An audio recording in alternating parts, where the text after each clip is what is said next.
while the other half were probably trying to figure out how to take Thomas home with them.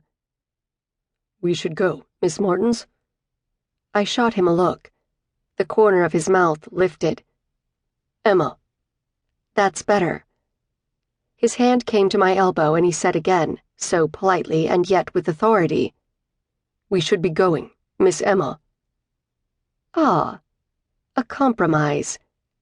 I saw the flash of humor in his eyes and shook my head as a grin tugged at my lips. I slid off my stool and turned to Teresa. "Did you want a ride?"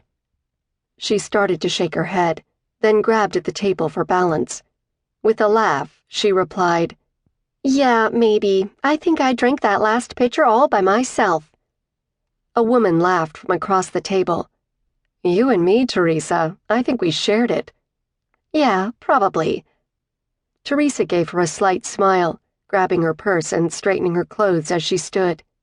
She moved close to me and gave a nod. "I'm ready to go." Oh yes, Teresa had forgotten to pay. Laughing softly, I reached into my purse and laid $100 bill onto the table. It would cover the 2 pitchers we ordered and the pizza we shared with the rest.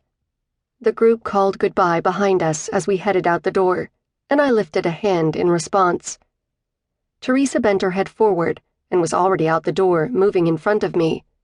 When I felt the cold winter air, I grabbed the sides of my coat and pulled them tight around me, bunching my shoulders together.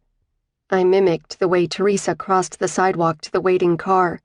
Dashing in after her, as Thomas held the door, I heard that guy calling from farther down the street.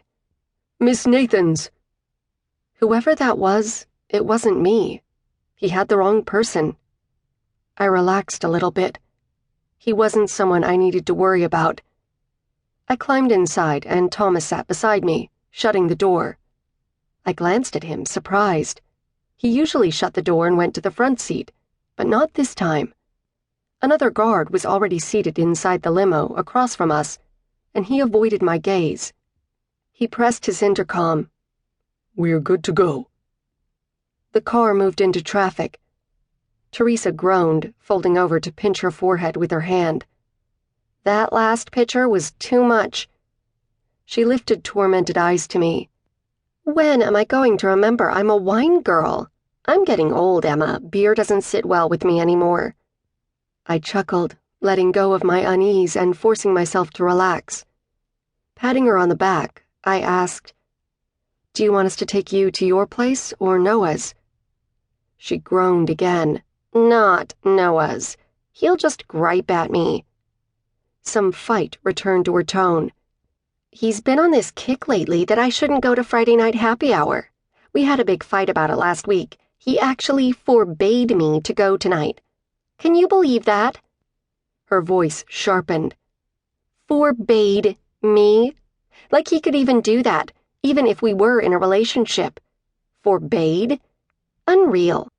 He started to tell me you shouldn't even go, but he stopped himself. When I pushed him on that, he said it was none of his business if you went or not. I'm allowed to see you." That was his term. Allowed. She barked a bitter laugh. "As if I'm some damn submissive wife. Hasn't he learned anything over the years? Allowed. What a joke." I frowned, keeping my thoughts to myself. Noah was CEO of the Richmond, an international chain of hotels. Teresa had grown up with him. She worked for him too, but the real status of their relationship remained complicated. Her parents had been close with his before they died, so she'd been taken in by his family. I knew Noah had good intentions when it came to Teresa, and the two bickered like an old married couple, but he was never one to be controlling. In fact, his initial concern about our friendship had faded as quickly as he had voiced it. He'd known Teresa wasn't a fan of Carter, but as we all got to know each other, Noah and Teresa, along with Amanda, my last friend from my old life, had become like a small family to Carter and me. I owed them so much.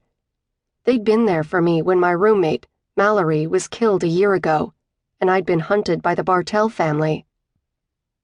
But it seemed Noah might have some reason for his current concerns. Something was going on. A man had been watching me inside, then from the street, and I'd heard him.